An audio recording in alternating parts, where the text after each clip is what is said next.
ஒரு அதிகாரம், மக்களுக்காக உழைக்கக்கூடியவங்களுக்கு ஒரு அதிகாரம் இருந்தால் மட்டும்தான் அந்த மக்களுக்காண்டி நம்ம எதுனாலும் செஞ்சு கொடுக்க முடியும். அவங்களோட குரலாக நம்ம சட்டமன்றத்தில் உழைக்கணும்னா இன்னைக்கு இருக்கிற மக்கள் மத்தியில் திராவிட முன்னேற்ற கழகம், அண்ணா திராவிட முன்னேற்ற கழகம், பாரதிய ஜனதா இதேமாரி 3 கட்சிகள் தான் முக்கியத்துவம் வாய்ந்து இருக்கிறது.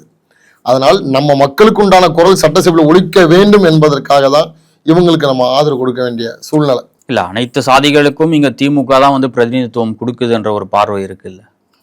அனைத்து சாதிக்கும் பிரதிநிதித்துவம் கொடுக்கறதுங்கிறத விட எங்களுடைய சமூகத்துக்கு பிரதிநிதித்துவம் கொடுக்கல என்பதுதான் எங்களுக்கு ஒரு வருத்தம். ஒரு குறிப்பிட்ட சமூகத்துக்கு மட்டும் சலுகையும் பிரதிநிதித்துவம் வழங்கி எங்க சமூகத்துக்கு வழங்காமல் என்ன புறக்கணிச்சுட்டாங்க உங்க சமுதாயத்தை திமுக?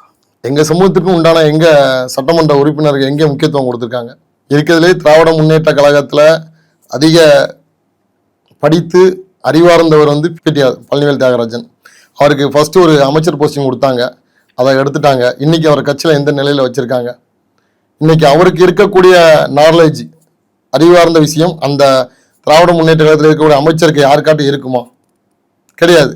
வெள்ளாளர் சமுதாயம் என்பதற்காக தான் அவரை சும்மா வச்சிருக்காங்க. இதெல்லாம் எங்களுக்கு எவ்வளவு பெரிய ஒரு மன வேதனை. இந்த சமூகத்தை புறக்கணிக்கிறாங்க என்பதுதான் மறுக்க முடியாத உண்மைகள்.